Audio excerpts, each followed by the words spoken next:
Guys, welcome back to our weird week in our weird schedule. I want it known that this week is my fault. The other guys said, you know, there's one more episode of Happy Sugar Life.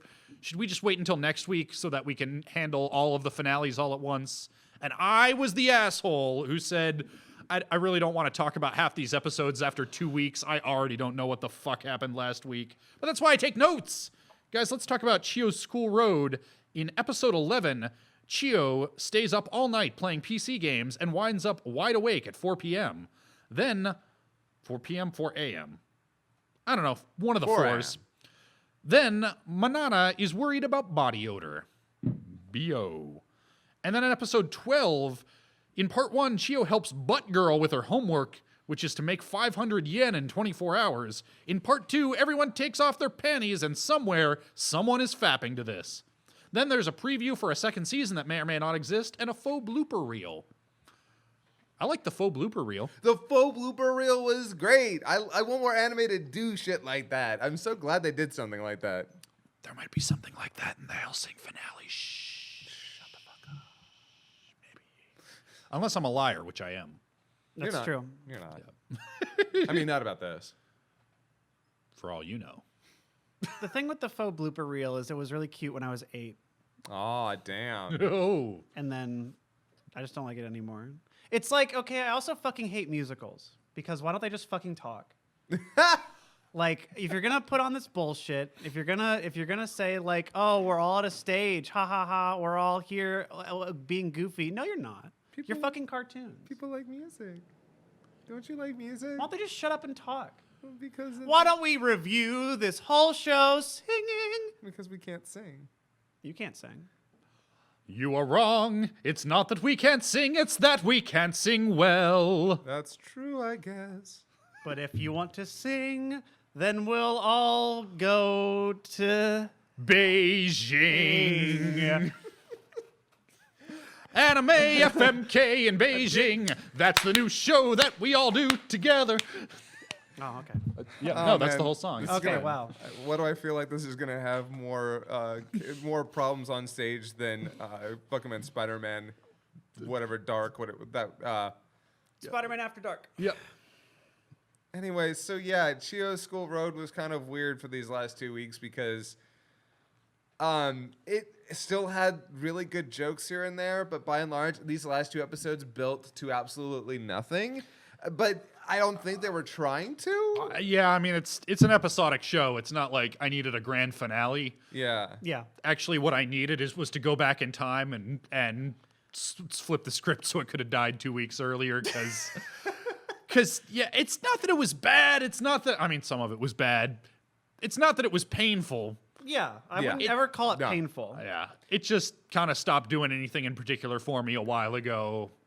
Like, look, we're at the end now. So no matter what, whatever we hold up is going to be our final view on this show. Yeah. But for the last 2 episodes, okay, so I actually really dug on trying to make 500 yen. Like that whole scenario, that was really fun. Yeah, that was cute. I sympathized way too much with trying to go to sleep and then not being able to, and then trying to find a creative way to deal with that.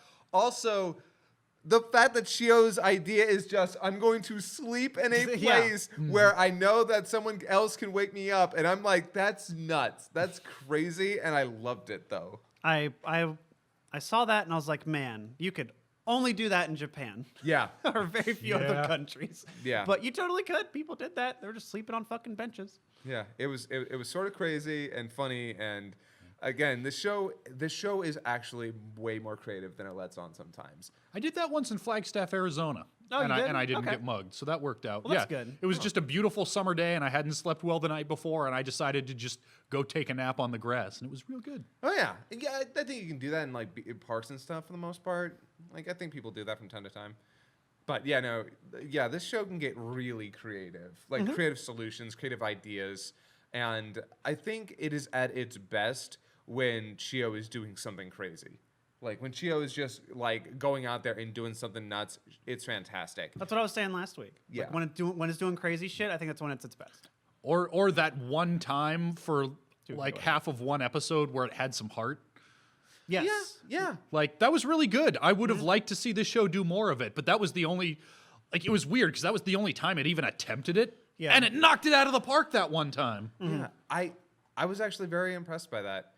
And on the other hand, one of the things that kind of betrays the show is that it's about young women, and sometimes it nails it very well. Sometimes I'm like, this feels like a couple of kids just being kids. Yeah. Sometimes it just nails young women, and that's really good to see.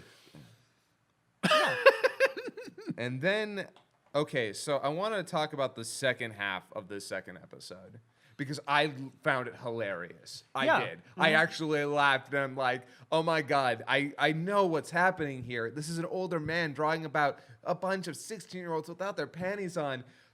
But damn it, I could 100% believe, like, oh my God, I don't have any underwear on. This is weird and fun and crazy, and I'm doing something I shouldn't be doing. Yeah, no, So- there's I'm just saying, if friends might go to a new high school and say, hey, why don't we all go commando for a day? But here you have the skirt, so there's that risk Yeah. of being caught. And I'm like, I know what that's like. I know what it's like to be a kid doing something you're not supposed to do, especially when you're freeing yourself of a social norm. So during these scenes, I'm like, I feel a little gross, but I'm also really into this whole idea because it's funny and fun. And then Comedy Girl shows up, and I'm like, no! I know. Yeah. But then the show also does it like, oh no, this Yeah, is literally no, like out. worst possible scenario. Because I kind of felt that same way too. I feel like this because a lot of media is remiss to talk about the pubescent era with like I feel like Big Mouth is a recent one of that, like trying to talk about like puberty and the comedy of like sexual exploration, because I feel like it's taboo because kids shouldn't be watching this, so it's not for kids. Who's it for? Obviously older people who are just looking at it because they're creeps, and obviously that subset exists, but I think it's important to remember that there are those ages between 12 and 17 where you're trying to figure out what this shit is and goofing off existed, and I think it's okay to see that in media, but your mileage may vary with that. You know, a lot of people like to talk shit about Big Mouth, but Big Mouth at least tried to make its entire thing about like, hey, you remember when you were a teenager and your body was doing weird things? Yeah, that's this whole show. Yeah. The whole show dedicated to talking and exploring both very literally and very metaphorically the changes that happen during puberty for both men and women. Like there was an entire episode dedicated to a teenage girl learning to masturbate. But the way that it did it was that you can't find these characters attractive. You can't find the scenario attractive. There's nothing about the scenario that is attractive. And so you're like, you know what? This doesn't come off as gross and like it's okay. It's only gross because of how it looks. It's like, oh, that is unattractive. Which to is look the at. point. but that's also why it works, because there's no point in this where the male gaze or the female gaze or whatever is supposed to like is prominent there. Yeah. It's about the scenario and the comedy / drama that can come from it. Yeah, which is unlike here where you see that in full force in a bunch of places. Yeah, the male gaze is inescapable because of scenes like in the first episode where it focuses on her panties. So it's like, yeah, it's kind of hard to separate yourself. But I'm afraid, I'm sorry, I just did some independent research, and according to rule34.net, somebody's finding Big Mouth attractive. Yeah, but also there's porn of the little toaster. So I'm. Oh hell yeah, dude. Well, yeah, but the little toaster is fucking smut to begin with. Yeah, he's got fucking. He's got 2 slots sitting right there up with front. 2 slots, and you know he's got 3 slots, 2 on the head. Well, he might have 4, and a plug. Yep, and a plug, and that plug has got 2 prongs. I don't know. Fucked up, dude. That toaster's into some autoerotic shit, all right? Oh, With dude, the he sticks Brave his Little plug in his Toaster? slots. What? With the Brave Little Toaster, there's also like fantasy involved. Like you can fuck him on the moon. Oh my true. god, I didn't even think about that. Yeah. Micro G toaster fucking? You better believe that's someone's fetish. Dude, did you hear that people are going to be okay? So you know they're having these cruises go out to space, right? Like Right. SpaceX is already doing the commercial program to send people to the fucking moon because they're fucking on the moon. That's what they're doing. If I could fuck on the moon, I'd fuck on the moon. Billionaires aren't paying money to go to the moon to not fuck. That's all I'm saying. So you're saying privatize the industry? I'm saying that porn is what drives innovation. It's true. That's why HD DVDs failed. By the way, you know that couple that you swapped seats with on the plane so that they could sit together? Oh no. All I'm saying is that those. So we were at AWA this weekend. We had some plane flights. All I know is that they left their seats at a very similar time and returned to their seats at a very similar time. And you know what that means. Those two look like they were gonna fuck. Yeah. Yeah, no. Somebody joined the Mile High Club. Yeah, no. When she offered like, hey, you want to sit with your friend? And I'm like, yeah, sure. And then I look at them like they got on the plane. They sat down across from each other, and I'm like, they look like they're a couple. Why aren't they sitting next to each other? They were in fact a couple, and yeah, they were probably fucking. Yep. Anyway, And they did a bad job hiding it. Like, okay, you got to come back. You got to stagger that shit, okay? They did not properly stagger if they were trying to hide what they were doing. see, I still don't know how you do that whole thing because here's the problem: the moment anybody leaves, if there's someone there, you're fucked. Yep. Because there's no way you can leave and say, "Oh, someone's in there." What? And you can't tell if anybody's outside. There's no hole to look out and make sure that nobody's waiting for that goddamn bathroom. Nah, I can. What are they gonna do? I mean, what are they going to do? What are they gonna do? Yeah, Are they gonna what- throw you at the fucking plane? Yeah, what are they going to do? Are they going to go to the fucking, like, those people are having sex. Stupid bitch. How do you even get back there with two people? Because almost every time I've gone to the bathroom on a plane, there's always been a stewardess. It's by so. the- Dude, I know. Not every time. Not every time. Although my bigger issue is, like, I can barely fit into one of those. I don't even want to imagine bringing someone else in there. You just want it to be stuffed with you and your friend. So Chio's School Road was actually pretty funny this week. Yeah, it was all right. Yeah, I actually still enjoyed this episode despite itself. And I'm really glad that the moment Comedy Girl showed up, even the show was like, yeah, no, like, this is the worst possible scenario. We have to get out of this. Because I was just so prepared. I was ready, like, okay, you've had lines here. You were towing this line so much up until this point. And oh my God, Manana's response to Chio, when she slaps her on the ass, she turns around and like, I'm sorry. I don't like being touched by people like you. And I'm like, ah. I like Manana's response. I'm like, I'm the kind of person who couldn't talk herself into bungee jumping. Oh, wait, no, that makes you sound boring. Come up with something else. Also, apropos of nothing, did you notice that the OP, the opening in the final episode, had a bunch of weird sound effects? Yes. Yeah. Oh, I didn't watch the. Oh, yeah. You know what? That's been a thing that anime has been liking to, been doing a lot that a thing? lately. Oh. Is putting sound effects into the opening and the final episode. Yeah, because they do have two versions usually. One with the sound effects that you'll see like from the rip, and they do like the one with just the song. Like you'll sometimes see that. But yeah, I like it. I should watch it. Because I remember that. I remember at the very, like, tuning into the very end of the opening and hearing the blong. Yeah, you hear noise. the blong with the I'm like- with the zipper. I'm like, what?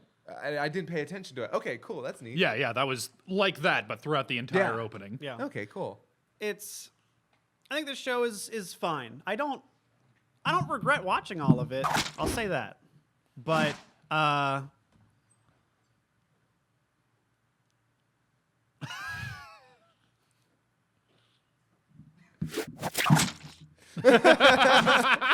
Oh, the betrayal. The betrayal. I was. but it is serviced. You know exactly what you're getting by like episode 5. Maybe not even that far. I think by 5 you see a bit of the glimpses of like all the creative stuff it has, and you know you've seen the grossest it goes, and you've seen kind of as good as it gets by like 5 or 6. And it's not bad. It's really fine. I think the art's really good. I think the soundtrack's a lot of fun. Oh, yeah. Soundtrack in particular, I really do like. But it just for what it was doing for me personally, it's fine. I would not go out of my way to watch any more of this show, probably. But I don't know. Maybe if there's a season 2. Here's where I'm at right now, but I could be convinced otherwise. If there is a Chio School Road season 2, which I think there could possibly be, Yeah. you know, or maybe it's just one giant like promotion for the manga. Who knows? But if there is, I'll be watching it because this was a show that, again, I always found something to laugh at in every episode. Something that just brought me back to my youth. Something that I could identify with, and that's great. I'm glad that there was one show this season that just every episode hit me with something that I could appreciate and enjoy, and while it had its problems, like if the comedy girl had never been a thing, I think the show overall would have benefited. But I like Chio's School Road because I don't think there's any other show out like it right now. I think what it comes down to is I was always waiting. I was seeing these glimmers of the show that it could have been, the more consistent, the more daring show that it could have been. And that's what kind of kept me going a lot of the time. If you're watching this show waiting for it to get better, you're going to be disappointed because it is itself from beginning to end. If you watch the first couple of episodes and you're loving it, then hey, keep going. This is for you. You're going to keep enjoying it. But yeah, if I could have those, what is that, 4 hours of my life back, I probably could have found something better to do with them. So yeah, that's a double knife into the day for Chio's School Road. We watched it all the way through. Yeah. Like I said, I don't regret it. It's fine. I watched all of it. I wasn't moaning the whole time, but it was I wish it was a little better in, like, honestly, more, like you said, more consistent. Like, because it had those flashes. Could have done some crazy shit. And when it does, I agree with you. It's when it's its best. Speaking of moaning and Chio's School Road, have any of you gone out and read any of the other works? No, I by haven't. this No. guy? Okay. Why would we ever? No, but you can talk about it later. Yeah. Do you read them one-handed? Yeah. Okay. I know how to use a mouse wheel and a lube. All right. No, the lube helps the mouse wheel helps you turn pages faster. It's for my speed reading. Yeah, you're speed running that shit. It's fine. Don't worry about it. Guys, let's talk about Happy Sugar Life. Please. Happy Cigar Life. In episode 10, I don't even know anymore. Small children don't talk like this. They don't think like this. What even is this show? And then in episode 11, where plot starts happening again, Bro gets normal girl's message and photo and uses it to lure Pedo Bear to the park where he bonks him in the head and tortures him into cooperation. Pedo Bear gets Pink Girl's address from work and finds Auntie's apartment, which freaks him right the fuck out. Meanwhile, Pink Girl, Small Girl, and Auntie plan to burn apartment 1208 and fake Pink Girl's death to cover Pink Girl and Small Girl's escape. So I like the story that is told in episode 10, I think it was. Yeah, that's 10's Chio's flashback. Yeah, I like the story being told there. I like everything that has to do with it in terms of building a backstory of how Chio got there, of a woman who wanted to take care of her daughter, but by the end was so broken by their terrible relationship and her inability to take care of her own daughter that she just runs away from all of it and abandons her daughter and her son. That being said, I'm actually with him that this actually did worse for Chio's character for me because I don't like the idea that she is as eloquent and as she feels a little too smart for her age. Yeah. And the entire reason that she works here is she's supposed to be this lowly archetype of unable to defend or take care of herself, look after herself, and that it just felt weird and a little. And this is the thing that I was always scared about with the show: wish fulfilling. I can see that. With her, I feel like I see the weird part of it is, like you said, like she is pretty cognizant of a lot of things, and she makes these realizations about people that I don't think you normally would at that age. The only reason I guess I still am interested in it is because of how they have characterized everybody has gone through so much shit, and it is that kind of binding aspect of we have gone through so much hardship that is what's keeping us together, but that is not a good thing. Yeah, and that is a good part of the show. The fact that the thing that binds these characters together are their trauma. Yeah. That's the thing that keeps bringing them back to a point is they've all gone through fucked up shit, and anybody who tries to get past it, anybody who tries to be a better person is destroyed. And that's the reason that this whole thing feels so dark and gloomy and fascinating. But Chio fails there by being just unrealistic at it. She made a one episode 180-degree turn from precocious but ultimately helpless lowly icon to Then I'm nothing but a doll. And yeah, then- to basically an adult. yeah. I think I don't want to undercut the importance though of she's pieced together that someone was murdered where she was at. I think that's really important too. Oh yeah, no, like that is good. That is the right way to go. Don't have her coil back from that. Let her be so infatuated and so into this person. She's like, well, I'll help you and I'll stay with you and I'll help because yeah, that's kind of the whole reason that this is so dark and disturbing is that she is willing to go through with this. Like, and also if at that point she decided that like, well, I can't do this then if you murdered somebody. Obviously, this goes in a very different direction. Yeah. But again, the problem I find is that the characterization for Chio here feels more playing to the audience that it was originally shitting on than the audience, rather than the audience that we are. I wasn't a fan of Chio's development. You were gonna say something. Yeah. Well, I was gonna tying it back into the next episode because that's where we start to see some of this actually play out. Yeah. Like when Pink Girl and her aunt go to the store and start buying up Start getting some Breaking Bad shit going on. Yeah. Then the Chio, the little small girl, she's right there with them. She is a co-conspirator in this now. Yeah. And they have at the end of the episode a little wedding ceremony. Yeah. Of a sort that they've had in Imagine spots, and you get the idea that this is sort of a ritual they have. Yeah, But yeah. it's given a lot more weight and emphasis in this one. Yeah. And the last thing this show needs is a happy ending. Oh, it's not and, getting yeah, that. and yeah, I believe very much that this is that final hope spot of, trying to, as this show does, trick the audience into thinking, well, maybe things could work out. And even though they're so fucked up, they have each other.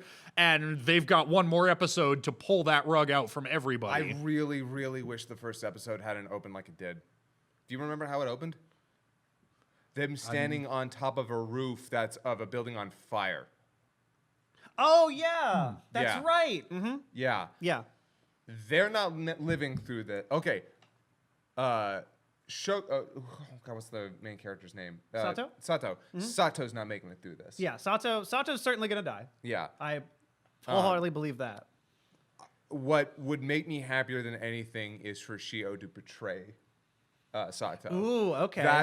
That would be the icing on this cake. Oh. If at the end Chio comes around and realizes via her brother. Because that's what I'm really 'Cause- looking forward to. Because I want this whole thing to come crashing down on Sato's head. I want her to be the one who ends up going out in all of this, and hopefully with her weird aunt. That would be just a great way to wrap this up. The brother gets her sister back, and then the person who made this whole entire thing just burns. I don't know if we're gonna get that. I though. don't think we'll get that. You know what? If there's one character that I would like to have a happy ending, it is the aunt. Because you know what? Thank you, Ben. She's- she's the best. Well, and you know what? She's the only person in this show who knows exactly what she's about Yes. and is perfectly happy with it. Oh, I know. As fucked up as it is, hey, she's doing what she loves in life. Yeah. Yeah. Oh my God! Can we talk about the scene with Pedo Bear? I wanted to because Oh my I'm pretty sure he got God. raped again. Oh, Here's the thing. I don't know what happened in that scene because remember, she is passive. She's aggressively passive. That's true. But she's like, "What do you want? What do you Ooh, want?" okay. Oh, So I didn't don't know think about how that turned Well, out. and that's the thing. The one thing that she has to offer is exactly what he doesn't want, which Yeah. is a sexually aggressive older woman. Yeah, Yeah. and that's why I'm like, how did that? What happened? Because Yeah. that whole entire situation is it's almost funny in how fucked up. I it is. know. I've gotten it. I love when he walks into the fucking apartment and Oh, they just yeah. see her shadow back there, and then she's got the glowing eyes. And Yeah, God. again, you want to talk about terrifying? How a horror element? Bam! Yeah. Holy shit! I don't even know what happened in there, but I'm drastically curious. I I also just as an aside, this is a blanket statement I've made for the whole show, but in particular, these past 2 episodes have gone and done what I love the most about it is its visual storytelling. This show does so much fun shit with storyboarding and framing and sound effects and post-processing filters that digital allows that I think is really fucking cool. Yeah. And in particular, the static on the mom, everything with the eyes, the mutated vocals with the brother when he's like, "That's a fucking order." And I'm like, "Oh man, I love it." Oh yeah, by the way, Bro has successfully completed his transition from helpless victim to scary monster as of this episode. Yep. Oh yeah. Yep. I mean, more sympathetically than most people in this show because his victim is fucking Pedo Bear and fuck that guy. Oh yeah, and that's the reason that the brother is one of the very more interesting characters is that he is tipping that line between becoming a monster, but now he's a monster out for other monsters' blood, and I'm kind of cool with that. I'm like, you know what? This is terrible and it's tragic, but he wants to murder monsters, and I'm like, I was so kind of hoping he was gonna kill Pedo Bear. I like, was a there was a little part too. of me that was like, this is fully like, you are more than inclined to beat this guy. So I don't know what's gonna happen next episode. This could just go full dark and everybody dies. Like Maybe. everyone could be dead by the Except for end. the ant. That'd be fine. What I've been mulling over in my head, and it's kind of really only tangentially related to the story that this show wants to tell. But the aunt's character, I wonder what would happen if she had like a dom. Like, what if somebody showed up at her apartment and said, okay, your whole deal is that you give people what they want and that's love to you, and you take whatever abuse they want to give you. All right, then here's your standing orders. Go clean yourself up. Clean this apartment up. Make yourself presentable. that reminds me of like Yeah, and look, you're a sub, and that's fine. But look, like, here's your fucking collar. Like, we're gonna do this in the bedroom, but yeah, but 12 hours a day, you're gonna get out there and be a functional fucking human being. Yeah, that I've seen jokes like that on fucking Twitter. Like, tell me what to do, Daddy. Go clean your room. What? Get your car washed. Hold on. Because that is one version of what a functional dom sub relationship can be. But yo, here's the thing. If that's what she wanted, she would have had it by now. Oh, yeah. Like, obviously, she wants to be just as filthy of a fucking wreck as she actually is. You know, it's weird. I'm kind of sad. Like, they use it for the plot. They use it for the plot point. But I was kind of hoping that they wouldn't confirm that the police officer went to her place. But they low key doing this. Oh yeah. Yeah, Yeah. it was already there. I appreciate it. It's like, oh yeah, no, I've got all these dudes. Like, Yeah. okay, that's fine. But yeah. Yeah. Well, and that's probably what, in this tangent scenario that I make up in my head because it's a more interesting story to me than the one that's being told. But that's how that story ends. Part of that is, by the way, and you're mine now, and that's what her sticking point would be. It becomes very clear in this episode 11, she is not about monogamy. Yeah. She is, she tells her niece, like, hey, that's what love is to you. Hey, great. What love is to me is getting down with everybody who wants a piece of this. Man, that story about, like, there are many different flavors of love. There's apple, watermelon, even mint, and some are even poisonous. I know, right? Oh! Yeah. Who? Yeah, that whole scene with her, the flashback with her, because we finally see in episode 11 the flashback with Sato moving in and living with her aunt, which I thought was good. I liked seeing that. But I liked the confrontation in that episode too, where she puts on all the black and it's like, no, you're gonna fucking help me. Yeah, that was interesting. Like, the black outfit. I thought that was some good visuals too, because she's like, all right, you wanna get real down to the dark, dirty depths? I'm here. I killed someone.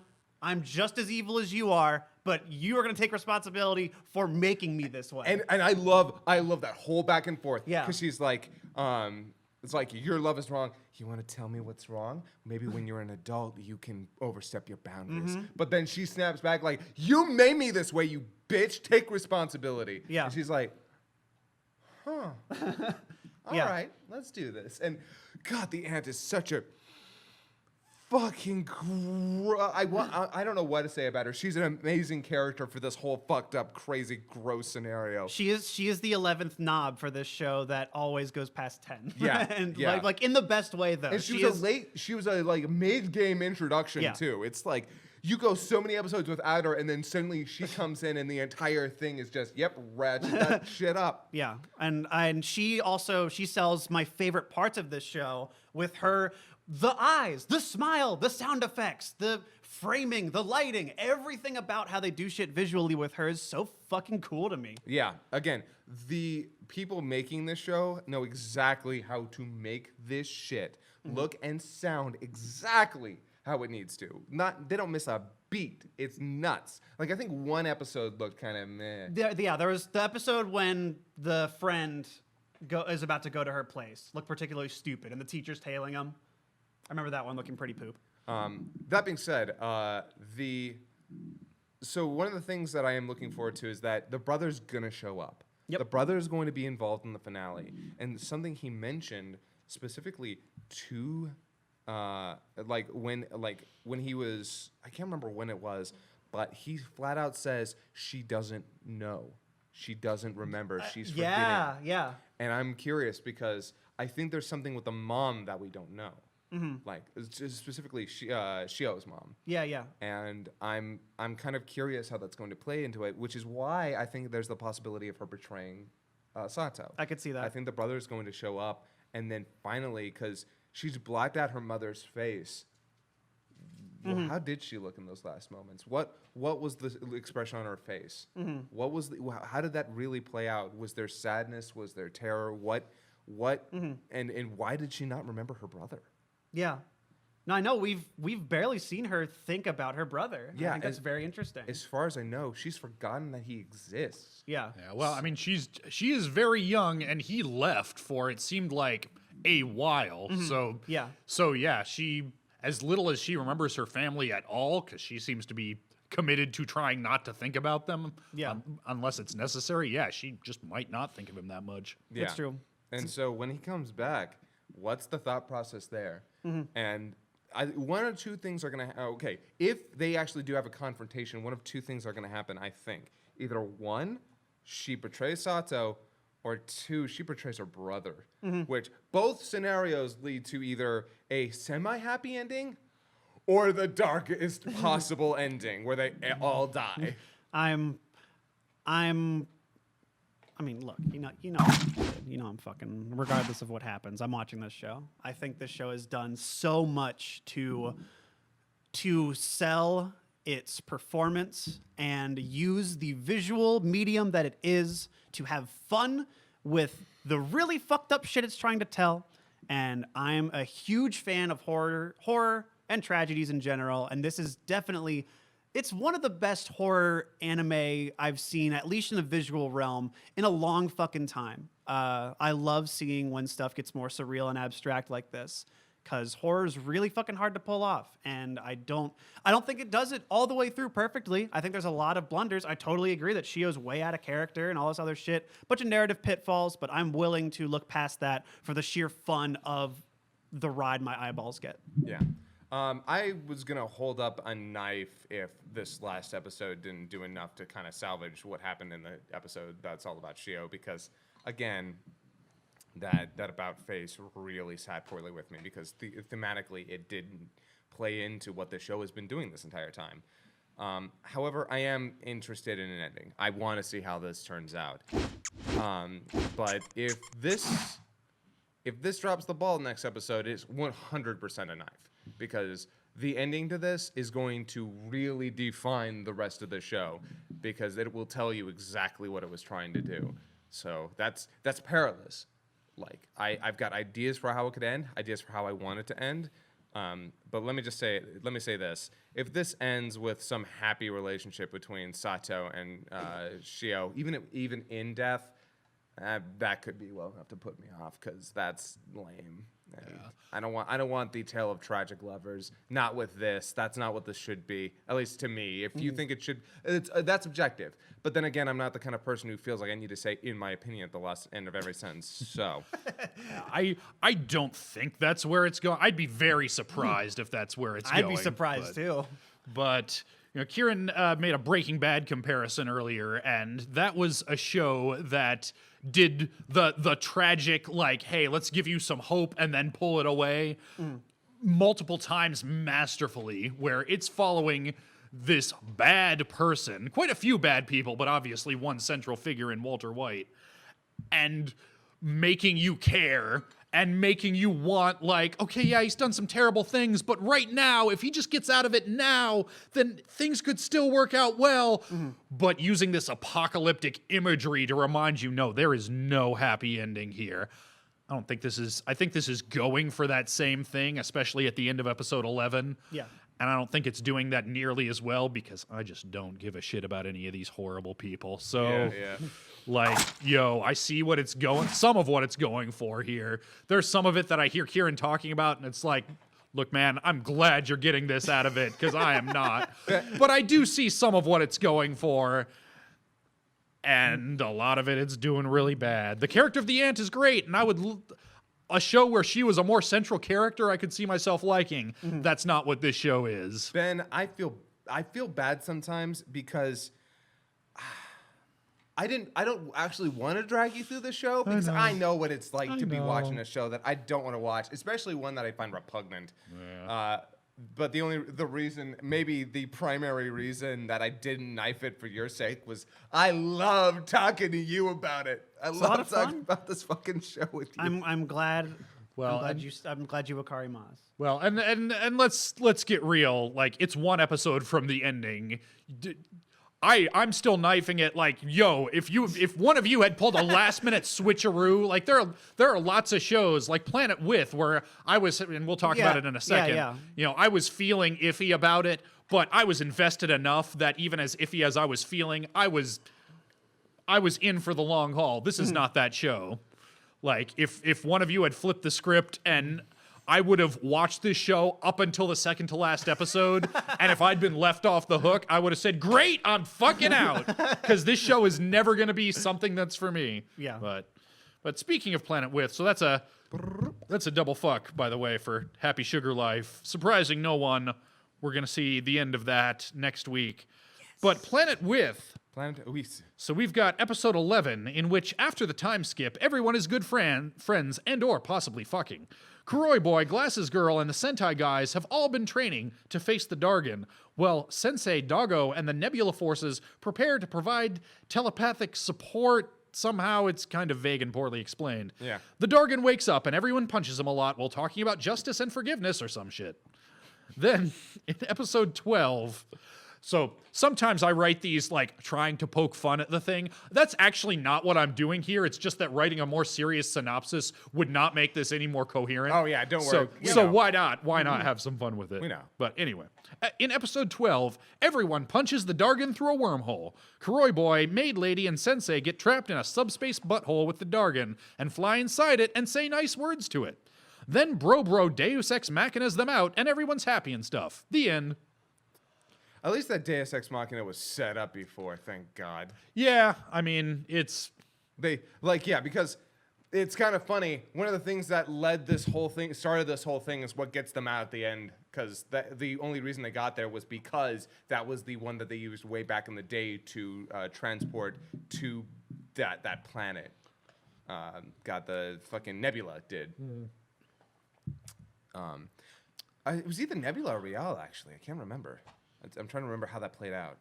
I think actually, yeah. Anyway, point being. I have things to say about that ending, but I want to go down the Let's down start the line from the beginning. first. So the two girls, the judo ones are fucking, right? Are fucking Kuroi? I think so. No. They've been fucking each other from the the whole beginning, time. as far as I know. I was about to say, Yeah. No, that's a happy sugar life all day. No, that's an actual Happy Sugar Life. yeah. No, they're the same age, okay? It's a time skip. They're all legal. It's fine. Yeah, Don't worry whatever. about It's it. fine. Who cares? I actually like the time skip a lot. I think I think that was fun. It reminded me of Gunbuster, one of my favorite diddlies, and it was cool seeing them do. I'm a fan of the short flash forward kind of thing. All right, we've set up everything we need to. Nothing really important is going to happen here. We're just going to get right to the next thing that really matters. I appreciate that narratively. I think that was actually really cool. Yeah. Yeah. You know what happens when you need a time skip and you don't get one and you cover that material instead? It's called the last 2 books of A Song of Ice and Fire. You get mired down in some okay. hot bullshit. I don't know how much of that. I know Scott's too watched much. the show with me. I but- understand what you're saying. But yeah, George R.R. Martin planned a time skip into the structure of his story and then decided he had interesting stories that he wanted to tell in that portion. Oh. And then decided not to do a time skip after all. And that's where it all went wrong. Awesome. That's good. Yeah, no, I'm fine with time skips. I think time skips are usually a really good idea. Yeah, especially when you know who all these characters are. So when you have that time skip, it's like, okay, we're returning to these characters slightly more mature, and anything that was worth telling we would have heard about. So that's fine. Yeah. And also everyone's designs look actually even better now. Yeah, I really like everyone's designs. Yeah, in a visual medium, I especially like time skips because, for as much as I rail against anime bullshit, yeah, sure, let's see everybody's new designs. Let's see what they look Yep. like. Let's see what their deal is. Yeah. Also, prophetic words from Old Man. Old Man Oh, didn't yeah. make it, and he choked yeah. on mochi. Yeah. God damn it, old man! Don't you know better? Don't eat your mochi. I love the fact that he dies eating something that wasn't meat. Yeah. Because No, if it that had was been good. meat, he'd have been able to eat it. Yeah, I know. But no, this penultimate episode was a lot of fun. I actually really dug it. I like seeing everyone come together. Like, okay, we got this whole force of what we now know as the Kigurumians, which amazing Yeah, name. it's just a terrible, wonderful name. That whole concept. God damn it. We're all the Kigurumians here, and we've established this base right outside Earth orbit, and we've been working on this for a long time, and everybody's got their jobs and doing things, but we all know what we have to do at the end of the day. And when they finally get there, the sound design of this show is fucking awesome. I Yep. really, really dig a lot of the sound design near the end there when the battle's going on. It's some good shit. By the way, do you know what a kigurumi is? No. So you've been to enough anime cons to have seen them. Okay. They're the animal, like those animal pajamas, the ones with the hoods over. Ah. Yeah. So that's what the animal people, what Sensei and Doggo are, Yeah, and then they're- a bunch more show up in the ending. Yeah. They're The Kigurumians. kigurumians. It's stupid. All right. Yeah, it's stupid, but I love it. Oh, I love it too. So yeah, that's episode 11. Like, it's a lot of place setting after the time jump, which is fine. Like, hey, let's catch up with all these people. Let's reintroduce the status quo. So they introduced the idea. So you said it was poorly explained, but I think it was well enough explained what the psychics were.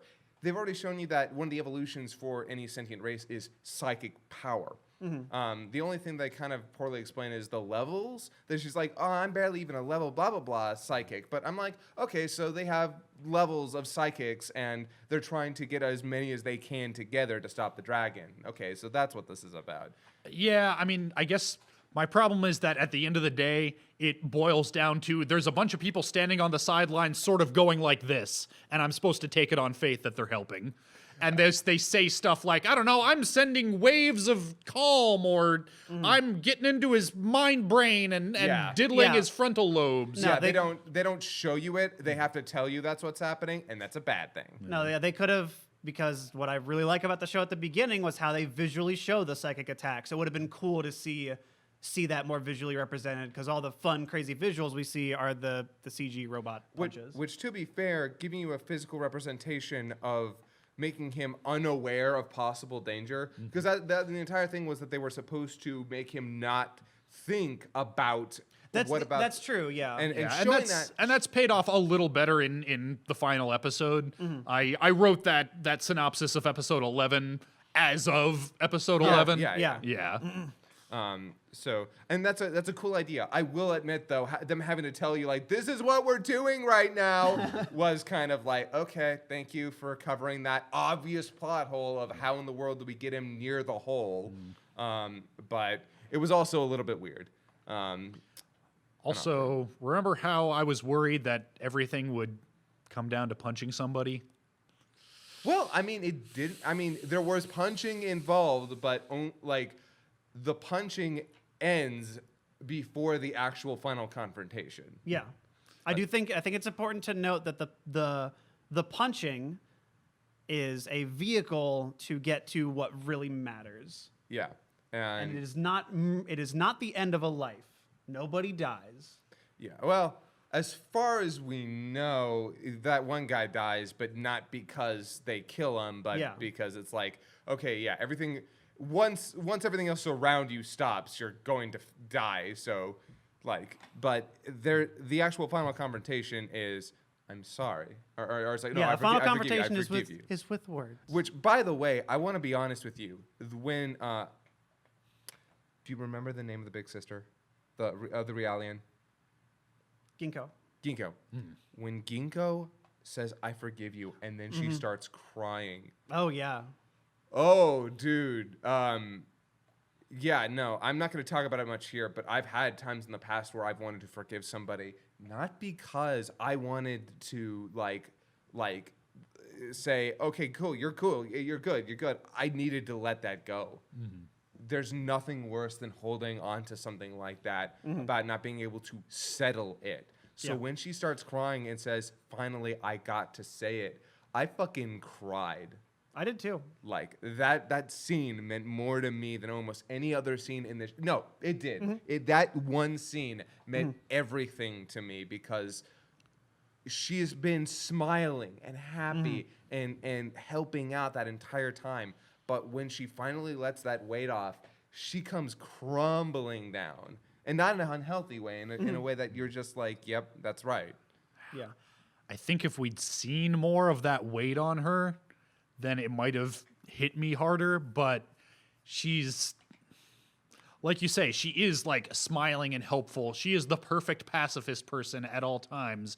We never see the toll it takes on her. Where, we get this one scene where she's crying and we're supposed to kind of infer, oh, I guess she's been carrying this for a while. Yeah. I think it would have meant more if we'd gotten more of her story. Yes and no, because I see where you're coming from of like, oh, it's watching the emotional struggle she had to go through would have been good. For me, though, I think that's kind of how these things often happen. Like, to be the outside perspective of not getting all the information and then watching then the reveal. It's like a reveal of, oh God, this is what she's been holding on to. For me, that actually was, I can't imagine doing it more effective by showing more of her struggle. Because then I would have been like, well, obviously she's got a lot of things that she's holding back. But there's enough to infer that she's been through a lot, and then to see it come out in that final moment meant a lot to me. I kind of agree with you. I think insofar as comparing it to taking the fiction and applying it to real life, I'm not going to know what that person is feeling. I will only see them outwardly doing this XYZ thing. And knowing that someone of that appearance is still trying to do this, and the way they know how to move past it is through forgiveness, I think is ultimately that's what to take away. Like, you will find people like this in your life who will always be happy, peppy, cheery, yay, but they're not. They have some shit going on. Everybody does. And seeing that come out as a way to, really propel the pacifist message, and that you can overcome both your struggles and any struggles that exist between another person by doing that. It elevates kind of both of you. I don't know. I liked it. I get what you're saying, though. Just like from a narrative storytelling standpoint, could have been more like thematically exhilarating seeing that happen. But I think just taking it out of the medium into real life, I see its value. Also, if I can be completely and 100% honest, I like this whole story as a story. I like its characters. I like its themes. Visually, the show fails. Like, it struggles too often to carry its thematic weight because too often I'm kind of focusing on, ooh, those expressions don't look great, or, oh man, they're trying to go for this big climactic scene, but the limited animation is like, and it's not just limited animation, because anime has limited animation all the time. Berserk's got limited animation, and it does beautiful things. Okay, the original, not the new one. Yeah, Berserk 97. Yeah, Berserk 97 has limited animation, but it uses it beautifully to tell this great story of emotion in humanity. But here, there are too many times where it wants this flash and this bang, and it would have been better suited to using its resources a little better. Because there are just too many times where I'm like, okay, you want me to feel something big here, and it's kind of undercutting it by these awkward motions and. Tiny bit. I think I liked it a bit more than you, but I get what you're saying. It could have done a bit more. I could tell that like what I liked was I like the storyboarding a lot. I think they could have done a bit more with I gotta agree with the animation though in general. That being said, the music. Music, God. yeah, music did work. Yeah, and by the way, that guy did the music for G Gundam. Yes, I did know that. Mm-hmm. Yeah, that motherfucker was responsible for so many great mecha soundtracks. Yeah. And I'm just over here like, oh yeah, give me more. I love that shit. I love all that shit. Like super mecha like soundtracks are my goddamn jam. A lot of fun pomp. Then we're gonna get serious for a bit. I forgive you. Yeah. Yeah. Also, in episode 11, when you're seeing like the space station where everybody's hanging out, and there's a whole bunch of crazy aliens. There's a dude there who is just a snowman, and I want to know what his deal is. Yeah. I love the Kigurumians. They've got a lot of funny designs. You got Kermit the Frog in there too. Yeah, there's some good weird alien designs in this Yeah. in these couple of episodes. Fucking loser got himself an alien girlfriend. Yep. I loved that. We didn't even mention that. Fucking otaku dude. Of course he's hitting the alien girl. Yep. And she thinks he's a loser too, but she's Yeah. also kind of loves it. But it's okay. Because you got, what do they call those? A dick? Oh, how'd that work? Alien dudes don't have dicks. No. It's crazy. They have a proboscis. At least 2 of them. But yeah, no, Planet With is a show that I would recommend to anybody who's looking for a story about war, and likes big mecha fights, and is looking for something. Who's looking for a story about war that is not as with mecha battles that isn't traditional.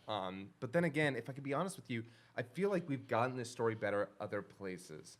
Like it's doing it in its own way. I like how unique like visually and with its characters, and it's trying to do something very unique. But I'm struggling to decide what I really want to hold up at the end of the day, because while this show, I feel like I was sort of let down with this ending. Not terribly. Like I didn't hate this ending. Well, let's talk about this ending for a second, because we sort of haven't. We've been dancing okay. around Okay. it. Yeah. So they punch the dragon into the space butthole. Yep. Everybody's like going in, like shoving him in there, and then piecing out because this hole's about to close. And wouldn't you know it, the dragon's about to escape. Kuroi and the cat sensei and the maid lady go in for like one final sacrifice to punch him one more time, and they're trapped in there with him. At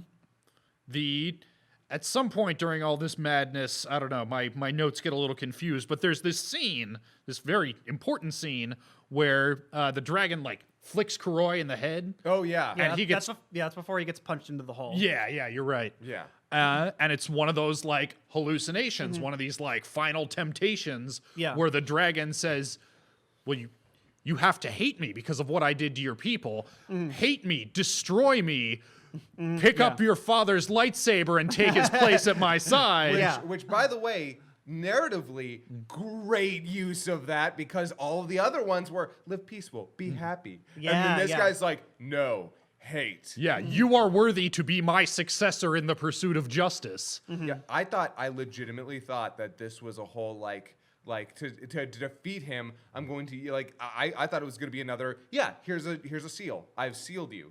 No, it's not that. Yeah. Yeah. And so that I like the idea behind this this a lot. This, you know, you become what you fight against, and you know, what are you fighting for revenge or for justice or for peace or whatever? Kuroi never struggles with it for a moment. And I think that's my big problem with these 2 episodes post time skip is Kuroi's journey is done. His arc as a character is done. And in both of these episodes, he is just like the maid. He is the perfect pacifist person. He never struggles to do what's right. He has become what he needs to be. And so I'm bored. Oh yeah, you know, that is actually fair. If they had done more to humanize Kuroi, I think that would have actually benefited the show heavily. Yeah. And that was maybe the strongest thing about the show before the time skip is, like, there's that scene, I forget in which episode, where he's talking about all the people he's lost. Yeah, absolutely. That up until that point has just been an abstraction. We sort of know he lost his planet, but he's like, no, and my best friend from school is dead. And my, you know, his brother has been the personification, but yeah. And this guy who never returned his library books on time is dead. Everybody I ever knew or loved is dead. This series would have actually benefited from being a full 26 episodes. I could see that. But it would have also have had to have, like, because you know what I would have absolutely adored? What if him getting hit in the head was an actual episode? Oh, I would have loved that. Of him just in his life, his old life, talking to those people, hanging out with those people. I would have adored that. Yeah. Because then we would have gone back to a life before all this happened. That would have been there would have been a more emotional resonance because then breaking out of that, like, and then there could have been a real struggle.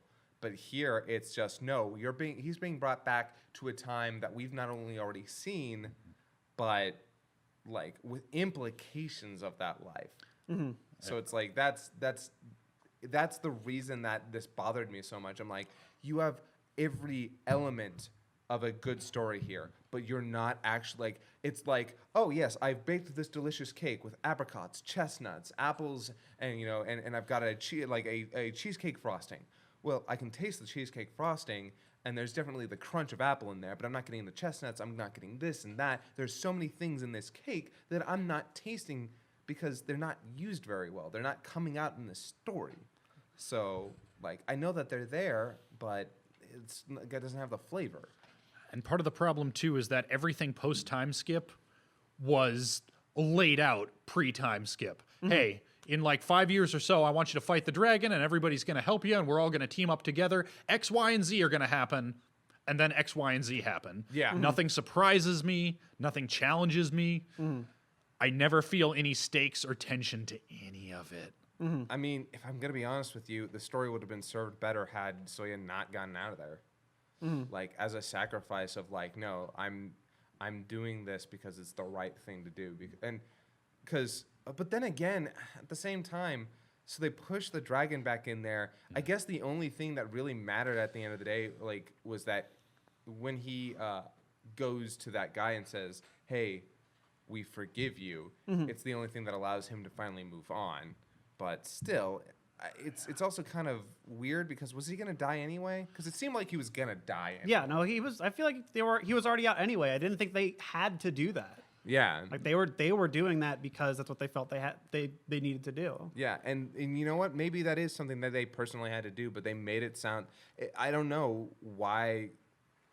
It didn't feel like that contributed to the whole story of the only way that we as a species, that we as a collective species can move forward is by forgiving each other for our mess ups, our mistakes, our faults, and it's like, And what we're told is, oh, because you did this and went to the core of the dragon and met the weird little gnarled tree guy who sits on the throne in the middle and forgave him, and you know, the Rielian, the maid, thanks him for saving her people, like that you were able to do that. Like, he's free now and he can join the rest of the paradise people and move on to the next plane of existence or whatever.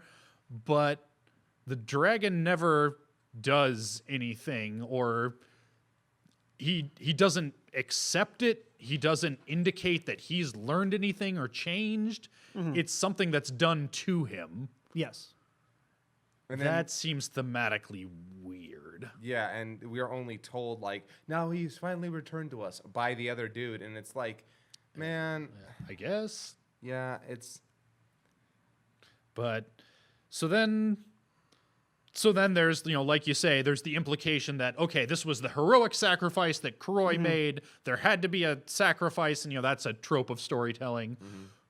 But of course, turns out, nope, well, you're out, and his brother, the sufficiently advanced alien, that ghost thingy that we don't really know what he is, gets everybody out of there, which you're right, was set up that he would be able to do that, and then returns him to Sirius, the bombed out shell of Sirius. And this is the first time that this is the first time that I feel like Kuroi is actually affected by anything that's going on. This is when his perfect pacifist person facade cracks. Yeah. Because he sees a single flower growing up. The planet's not dead. Life can bloom here again. Here's your insert song. The credits are rolling.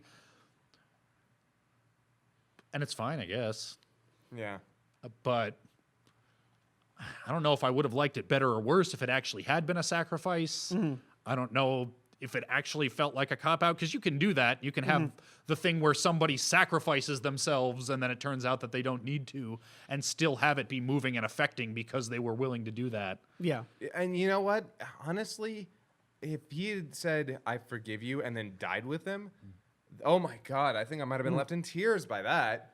Like them pushing him into the fucking subspace was 100% necessary. So if that had been a sacrifice of themselves, then good. Cool. That's a sacrifice of the heroes to save the day. Solid. That's a great way to end your series. It's a bittersweet ending, which I can always dig. But if he'd gone up to him and still said, like, and for all intents and purposes, this is what he did, because they had no way of getting out of there. They still said, we forgive you. But there was a part of me that was like, okay, but you still got out. Like, it's good on you for forgiving him, but that did nothing for him, as far as we can tell. Apparently, okay, I guess he's moved on, but at the end of the day, it's one guy. It's one guy who, oh yeah, good, he got to move on. That's great, I guess. I don't think he was going to become another dragon. He couldn't have. He was going to die in there.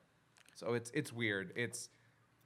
I'm pretty I think another problem that I'm having is right in the middle of this show, during the time when I was enjoying it the most, during the time when I flipped the script and held up that eggplant, it was buried under 3 levels of abstract symbolic anime bullshit, but it was really saying something about violence and war and pacifism, and it could be really challenging to get at what it was not even necessarily saying, because I don't think it was ever like presenting a theme or a message wrapped up in a neat little bow, but at least what it was exploring. Yeah. And by the end here, I think it kind of, all of that thematic relevance kind of disappeared up its own ass, because what applicability does this have to anything in our actual, like, I guess the solution to violence is to punch things into a subspace, but is the subspace butthole like prison? Well, is it what even is any of this? I'm sorry, I lost it again. I thought I had it and I lost it. Well, I mean, the dragon. If the dragon represents anything, the dragon represents. If we're talking about violence, war, etc., the dragon can very easily represent aggression of a nation. Like, this is the military power of another nation, and sometimes the only thing you can do is fight back and then try and reach out and say, hey, look, we have violence, and the only answer, the only way out of this is if we talk to each other. I mean, Japan is a country that has a history of war with other countries around it. And it's got a lot of bad blood with some of those other countries. If I had to be completely honest, if this were about its relationship with, say, China, I would not be surprised. And I think that might have resonated more strongly if the dragon had ever reached back, had ever had anything to say, had ever been, like he did at certain points in the story when he's playing the Satan allegory part and tempting Kuroi to become the new avatar of justice or whatever. But But as of the ending, it doesn't feel like they ever actually reached a dialogue with him. Yeah. It's weird. It's strange. And again, I really like the idea of, hey, you can have as much violence as you want. That really won't solve anything until one side is dead. And even then, you've probably just laid the seeds for, worse in the future. Like, when it comes to war, the only thing that could really bring it to a close is by reaching out and talking. Like, Except that's not what brought it to a close. Punching him into the space butthole did. Like, forgiving him might have made them feel better after the fact, but they still punched him into the space butthole. they did still punch him into the space butthole. But again, that is kind of the overall problem, is that since he was a singular entity, there's nothing beyond it. Yeah. Like once they dealt with him, the only way they could have, which was basically killing him. And I think that's kind of where the metaphor falls apart, is he's not an enemy nation that will still persist after the war is done. I mean, if they had, oh my God, if the subspace thing had failed, and then it was down to them to talk to him, while the dragon is ravaging his friends and slowly, but brings it to an end, maybe that would have been better. I could have seen that, like, especially if in the process they had ended up sacrificing themselves. What a fantastic that ending would have been. Like they sacrificed themselves to finally get to him, and at the end of the day, they finally bring things to a close without violence, but they still, I don't know, that would have been much better. But again, Yeah, I mean, it would have been a way to go. I don't like being the guy who's like, here's how they could have done it better, because that implies that I'm a better writer than this guy. I don't know how this ended up. I don't know why this ended up this way. But at the end of the day, it is kind of thematically unfulfilling. Which isn't to say that the rest of the show doesn't have great parts. I mean, God knows, one of the things that brought me into the show was all of the stuff that they did with the dreams. I love it. Yeah, no, that stuff was brilliant. If I had to be honest with you, that was the thing. I'm like, yes, show me more of that. I want to know. I want to figure out this person's entire psyche just by seeing what they want. That's something I loved about those. Yeah. Like being able to tell what, like, it's kind of like those bits in the opening of a show where you get enough, you can know that's what this character's about in just a couple of motions. Yeah. And just a scene. That's one of the cool parts about all of those dream sequences, is that you got a great, like, grounded understanding of a character just by figuring out what they want. And so that's why I loved most of the show, because of its visual storytelling, about how it communicated its characters and its themes without telling you them, but by showing you them. But yeah, there's just none of that here.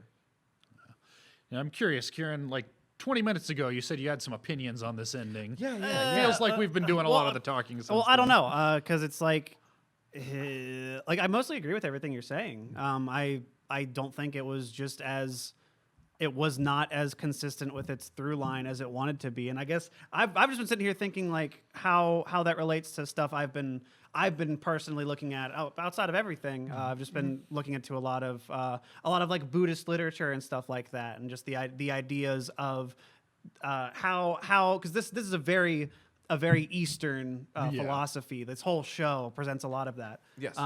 And how these cycles of suffering kind of will continuously relapse until they are transcended, either by, realizing that this is some illusion and that you are playing all the parts of this, that you are everything that you hate. You are also all that shit too. So to that end, I try to look at it that way, because I think a Western viewing of this isn't gonna get anywhere. So I saw inklings of that when they're saying, it's okay to be weak, it's okay to do this, it's okay to be XYZ, because that's not what matters. What matters is you and your internal self and the actualization of all that being everything. Who cares? You are weak. You're also strong. You're also this. You're everything. And I feel like that kind of comes through in the end with, it's like, and that's the thing, is like a lot of this is still like real tropey and lame and feels like a kid like threw it together, playing a bunch of action figures up. But I see what they're trying to do. And I think that's why I like the Deus Ex Machina doesn't bother me, because the whole People of Paradise thing, to me, I see as just this is a representation of someone who has already transcended the play of suffering. I'm out of this cycle that everyone else alive and everything is stuck in. And I agree. That's the Deus Ex Machina didn't bother me. Yeah. And I just think to that end, it still is thematically consistent with what they're trying to do. But when it comes to, dramatic fulfillment, which is another part of the worldview of a lot of the Buddhist cultures too, is that things are dramatic for the sake of it. Yin and yang exist not for just soul tension, because if they're just equally like this, that's not fun. You're not gonna see any progress. So eventually there's a cycle that the evilness overtakes, everything ends, and then everything comes back. We don't see that here. We see that they eventually have to use violence against this person, which sometimes that happens. Yeah. But it is only through the act of acknowledging that they forgive him for doing this, but it's not done in a way that I felt was that satisfying. So I totally agree with everything you're saying. So I'm still over here kind of feeling out what I think was really present in the early half that I was getting the most out of. Just really kind of fell off near the last 2 episodes. We talked about violence being an answer, and my personal belief is that violence is, of course, an answer. It should always be the last. Violence is a last resort. Anyone who ever tells you violence isn't the answer has never had a gun put to their head. Like, that's not a fair thing to say to anybody. Because if the only way to stop someone from killing you is defending yourself, then you are going to defend yourself. End all, be all. And some countries are pushed to that. Some countries are pushed to going out into the streets and rioting. Some people are pushed to killing other people to make sure that they themselves can live. And that's kind of how it goes. That's the natural way that we survive, is by defending ourselves and our own personal well-being. And here, the fact that it's violence against this dragon is not a problem. Like, that is not a narrative failing here. But the only issue is that is just a brute force solution. You've given us a brute force solution, and that, while completely reasonable, is also boring. And I think that is ultimately what it is. I think because, just to pick up on that a tad, I think the violence here it falls in line with what I see in a lot of like the Hindu Buddhist stuff I've been researching, that there is a level of something for you to accomplish if you feel that there is some enemy who will absolutely destroy you, and they have the means to, and you are at this stalemate. Like, of course, what are you going to do?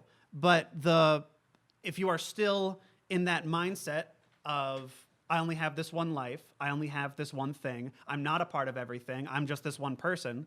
That's kind of what the whole point of it is, to transcend that notion that you are also this person you hate, and you are also, everything that you hate about him is in you as well, because you can recognize it, you understand it.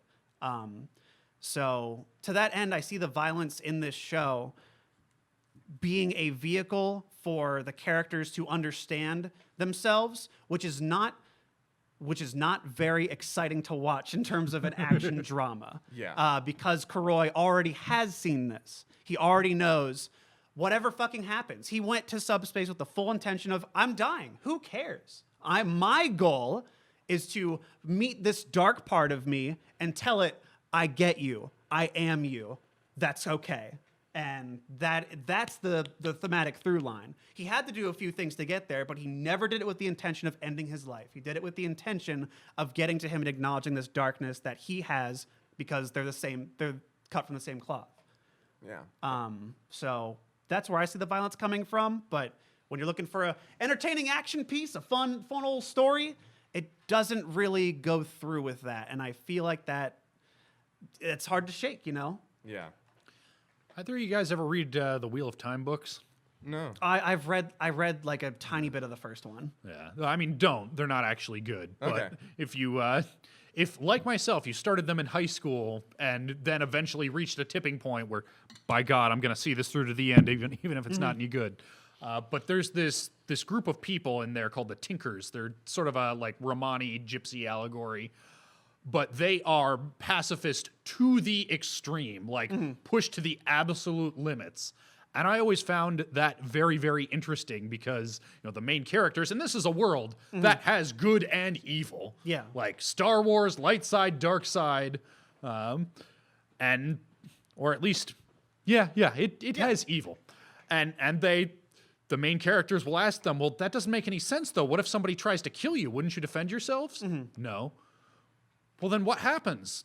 Like, what if somebody comes and wants all your stuff? Then I give them my stuff, and I do without my stuff, and it sucks. And, well, but what if they kill you anyway? Then I die. Yeah. What if they kill everybody you ever loved and care about? Then they die too, and that sucks, and I'll mourn. And the thing that they say, too, is that... And we hope that the person killing us doesn't do too much damage to themselves in doing so, because they use the metaphor of an axe and a tree. You see the axe as just committing violence against this tree and cutting it down, and the axe is unharmed. But every blow, the axe gets a little duller, and like obviously it's not like, if somebody comes up to me and wants my stuff, I'm gonna defend myself. That's not something that I would follow, but the consistency of that worldview in the way it's portrayed, that it is better to lose everything than to commit violence. Like, that's a really interesting look at pacifism. And I really appreciated that in the middle of this series that was bogged down and poorly paced. And eventually a second writer had to come and try and clean up the mess that, all respect to the departed. But yeah, dude clearly had no idea what he was doing by the end. I think, Brandon Sanderson, picked up the last parts of it. Yeah, and again, respect to the deceased, but probably did a better job of it than Robert Jordan ever would have. And yeah, boy, that was interesting. Boy, that was more interesting than the look at pacifism and violence and war that we got here. And I think that's ultimately I agree with you. Like, I see what it's doing. I know exactly what it's saying. And I think I was more excited to see how those would manifest in the early half. Because what I think this show really does well is its creativity. I don't want any of this neutered in any way. Oh, you want a fucking psychic maid bitch? Do it. You want this whole race of animal people? Whatever. You want these aliens that make no fucking sense, but they might have they have their allegories, which I'm glad, looking back on it, I do see all these Hindi and Buddhist references to a lot of the fucking ceiling guys. And I like seeing that through in a story. It's fun seeing just throw everything out. I'm dumping all my toys on the ground, and we're gonna make a giant story out of this T-Rex, this dragon, and all these other little animal figures I have, and we're just gonna talk about, is fighting good? I think that is where the heart of this show still shines through for me. It is anime bullshit, because it is. But I fucking love my anime bullshit. And I think the designs throughout this entire show were really fucking unique. I haven't seen shit like this in a long time. It reminds me of shit from the 90s. And I think while narratively and in a sense of, you want a story writing 101, crests and troughs type thing, I don't think it went all the way through to get the most satisfaction yielded by any catharsis you'd get from tension and resolution, conflict, etc. But it was doing its own thing. It has its own identity, and that's all I ever fucking want to see. I don't think the mangaka author dude explored everything he wanted to. I agree with you that it would have been cool to see a 26-episode show that really went into this shit, because there was so much under the surface. But I like the surface a lot, and I like seeing what it was trying to do with it. I think it kind of fumbled the landing, but you looked cool doing it. You call this a 90s show, and you are 100% on point. I love shows like this. When I called it a lot like Fooly Cooly early on, that was not a bad take, but as it went forward, I was getting a lot of these feelings of the 1990s, also in some of the early 2000s Totally. material that people were putting out that were trying to get a little bit more cerebral with their material. I love cerebral, like Kaiba. Yeah, that's one of my favorite shows. After watching that, and that was a show that was 12 episodes that that could have benefited from being longer as well, but only because it was so good at exploring its ideas, its themes. Here, there was a bigger story that I knew the mangaka wanted to tell. I could tell that he had this, that as the series went on, like after that time skip, I think I'm not saying that we could have had more, but I don't know. I feel like I'm rambling because at this point we've talked about it at great lengths, and I'm still not sure how I feel. I wanted the ending to be better. I think it could have been better. I think it needed more time. But the good stuff in this series, the stuff that made you think, that made you feel, that asked questions not a lot of shows with this sort of material have. Its design elements. I love Sensei. I adore Sensei and Ginkgo and the Kigurumians. I love the designs of all the mecha. I love the concepts it puts forward with the sealing devices. What great visual storytelling. I think that this show is worth watching. It's got an unsatisfying ending, but I think the journey there is worth it. I think the journey that you take to this ending, as has been said many times before, it's not about the destination. Everything till there is still full of narrative, of creative and interesting narrative ideas that a lot are fulfilled, and unfortunately there are a handful of them that kind of go by the wayside, and it might have been the most interesting questions. Obviously, a lot of the surface elements, the trappings of genre are not things that I'm super invested in. Yeah. I mean, there are exceptions. I fucking love Gurren Lagann. That's exactly as tropey and bullshit as this, if not more so. But it's done so exceptionally that I still got into it. Like, you talk about the soundtrack, I will take the Gurren Lagann soundtrack over this 8 days a week. But there was, and thematically it started out as kind of a muddled mess. And picking my way through those tangles with your help, I was in the middle there, able to find some threads to glom onto. And I wanted nothing more so than to be able by the end to say, boy, I am glad I powered through those elements that I didn't like and gave this my full attention and picked through it, because there was a shining golden moment right in the middle of there where it's like, oh, this is building towards something. This has something to say. This is exploring all these things, maybe in a way that doesn't speak to me personally, but in a way that is worth the journey. It wasn't. It ended, if anything, even more of a muddled mess than it started. I don't think it knew what it wanted to say. I think it was throwing spaghetti strands up against a wall and hoped that they spelled a word by the end of it. And yeah, if you want to say it's not the destination, it's the journey. I mean, we're all sort of agreed the destination wasn't quite there, but I didn't have a whole lot of fun in the journey either. With exceptions. There were a couple of times there where it's like, okay, now it's bringing up some cool stuff. Like, I shared some pretty personal stories about people I've talked to and books that I've read, and talk to those people and read those books, because they present their ideas more coherently and are a better spark for conversation than anything this show ever did. I'm sorry. So that's a double fuck for Planet With, but when it comes to, at the end of the day, would I recommend this? No. This subject matter has been tackled better elsewhere. Yeah, this was a hard fuck for me, Mike. A difficult fuck. How about? Did you have trouble keeping it up all the way to the end? I finished, but Were you pushing rope? a little bit. Because here's the thing, I was at the very beginning. I got really interested, then a little frustrated, but then I realized what it was doing with the setup that it had. I liked the fact, like, it wasn't until I realized that they were setting up to subvert shit that I was like, oh, okay, cool. No, this part knows what it's doing. I still firmly believe that like 3/4 of this show is really good, especially when you look back at it. Like after you get to a certain point where you can look back and go, oh, hey, look at all these blocks that fill into different places that all came together. That's the part of the show that I liked. But then this time skip happened, and I was like, ah, crap. Yeah. Everything before that time skip for me was like, oh, cool. What a great series of dominoes that ended up making this big ol' heart, and then a poop in the middle.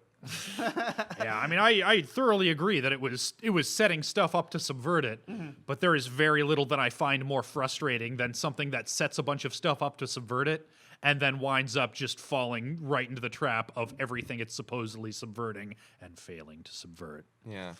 I mean, I feel like, again, the violence wasn't the problem. It's just it doesn't give anything else besides that. It doesn't give anything else. It doesn't give the other answers more prominence, which Yeah. is what I was wanting. Because- I wanted a big.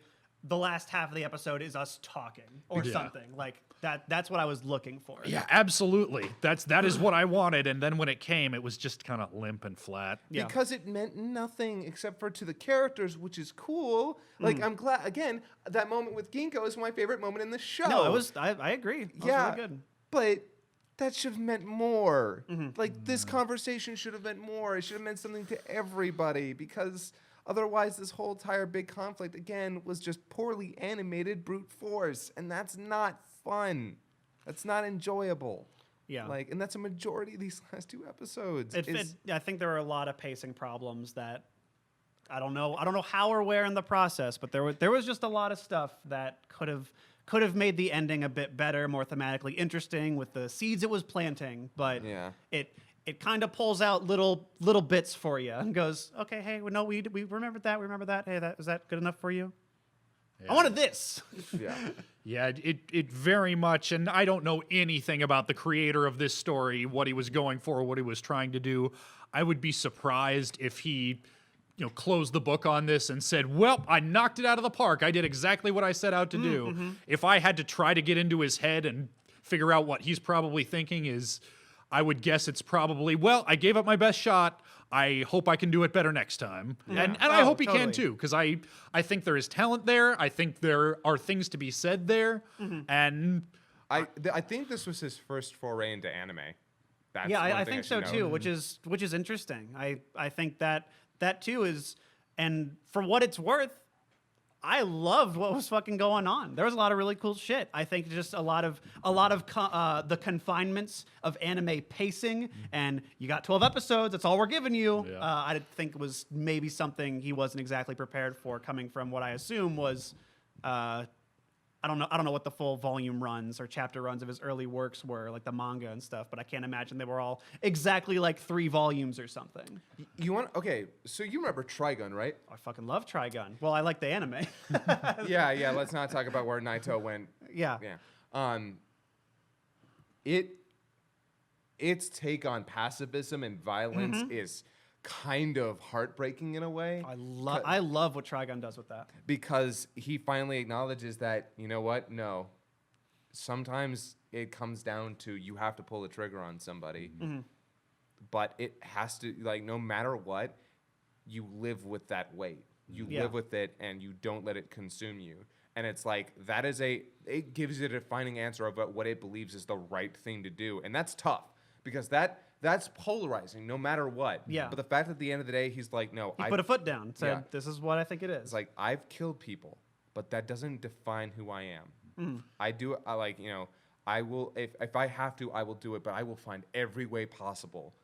And some people didn't like that. Some people thought, what's the magical third answer? Sorry, it's not Avatar: The Last Airbender, where at the last moment he pulls out some dumb sea lion bullshit. yeah, you want to talk about something that didn't quite stick the landing thematically? Yeah, no, Avatar, by the way, always watch Avatar: The Last Airbender. It's one of the greatest animated series Yeah, ever that made. that is one where I'll say I have my problems with the ending, but by God, the journey's worth it. Yeah, and it's only one part of the ending. Like, literally everything in the ending is amazing except for that one part where it's like, yeah, you copped out. You copped every bit out. But Trigun actually gives an answer of like, yeah, sorry, no, sometimes you have to kill people, deal with it. And I'm like, that's like, and then again, I'm also, as I just said, yeah, sometimes you might have to kill somebody, deal with it. Like, I don't believe in pacifism to the point where you don't defend yourself.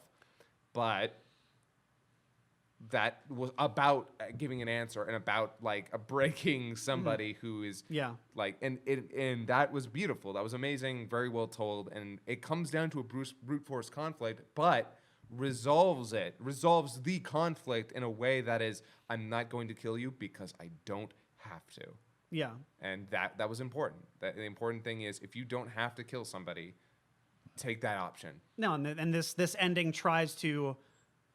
doesn't really put its foot down either way. I think it's leaning it's obviously wants to say, no, you just got to talk it out. I just got to do this. But it doesn't go full on into it that I think I and you were wanting really bad. Because he dies. Oh, but he gets to move on because we said we forgive you. Yeah. And I'm like, that's neat, but you don't do anything with it. We don't see it. There's no emotional weight there. We have to get told a lot of shit that's told. Yeah. And you know what? If that had been the actual, like, yeah, we did that and we did it for us, not for him, I could get behind that. But that's not actually what it's saying. That's what I'm imposing because it would have been more satisfying. Yeah, they don't say, and like, I hate to say it, but yeah, one of the problems here is that they don't actually show you enough of the actual resolution for it to be emotionally and like narratively satisfying. Yeah, so I think just a little tad rush in the ending, but But like what we said about Inuyashiki, where you can tell it's a lot of the same ideas by the guy who wrote Gantz, but refined and done better. I want to see the Inuyashiki to this show's Gantz in 5 years or 10 years or however long it takes. Oh my god! I really want to see what he can do next. I want to read his manga. Yeah, because apparently his manga is really fucking good. So I'm like, that's why I watched through this, if I had to be honest with you, because early on I was like, maybe this is bullshit. But apparently the mangaka is really good. And again, I liked the journey up into the time skip. I realized, oh, okay, this is why this guy is good. He's good at subverting. He's good at setting up.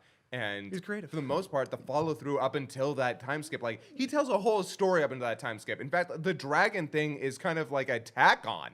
If you didn't have the dragon thing, it might have actually been more satisfying. Yeah, maybe. But I want to read his manga because I'm very curious about the stories that he's critically acclaimed for. Yeah, I'd be curious too. Well, I'll be curious to see what we do next week because we haven't entirely decided. Yeah, that's right.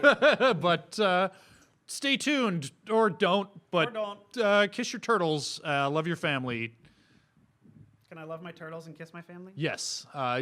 Do some combination of kissing and loving turtles, family, and turtles that become sexy ladies on Twitter. I was about to say, I can tell you one turtle that everybody wants to kiss right now. Bye, everybody.